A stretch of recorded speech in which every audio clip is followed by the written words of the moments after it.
Have you ever sat down to meditate and found your mind racing more than ever? Have you wondered, am I doing something wrong? Because the silence you were promised just never arrived. Welcome back, everyone. It's a deep joy to have you here for this important conversation. Today we're going to talk about one of the biggest misunderstandings in meditation and spiritual practice, the idea that your mind must be completely still for the practice to be successful. If you've ever believed that you have to stop your thoughts in order to find peace, then this video is for you.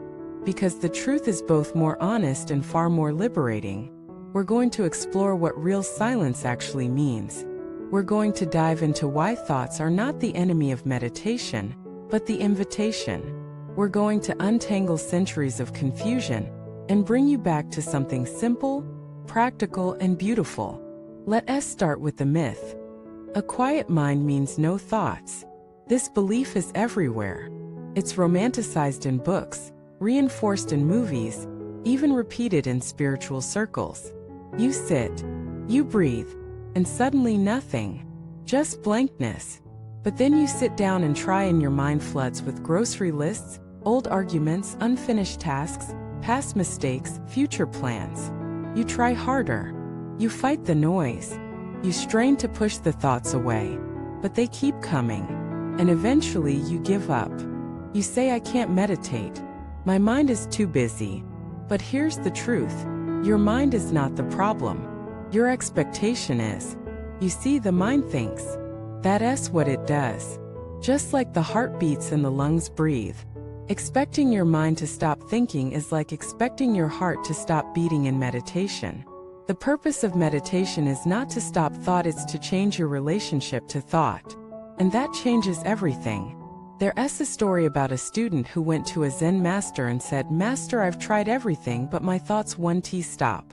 What should I do? The master replied, let them come. Just don't serve them tea.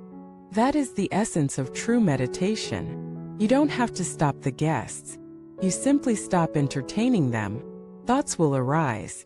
That's normal, natural, unavoidable. But the more you resist them, the more power they gain. The more you observe them without judgment, the more they lose their grip. This is the secret. Silence is not the absence of thought. Silence is the absence of attachment to thought. Let me repeat that again. Silence is not the absence of thought.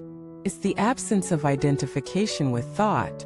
You begin to notice a thought arise, I'm not doing this right. And instead of following it, you watch it pass. You hear another thought, I have to reply to that email. And you smile gently. You return to your breath. This return over and over again is the true practice. It's not glamorous. It's not dramatic.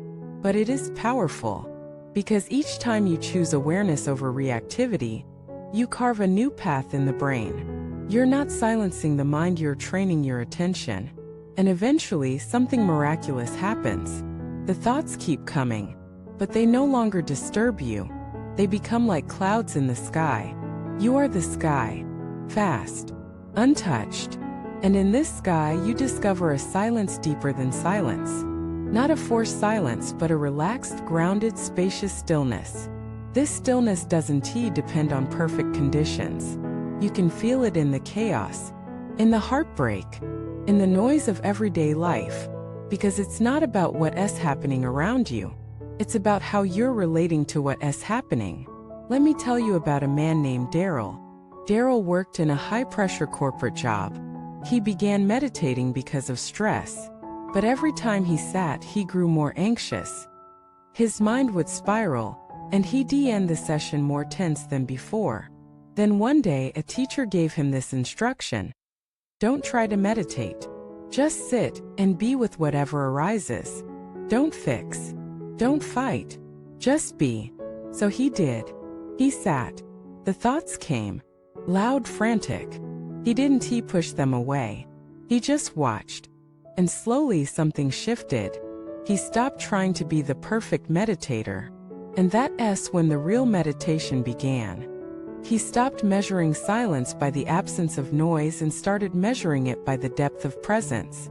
That's the invitation I want to extend to you today. Stop trying to make your mind quiet.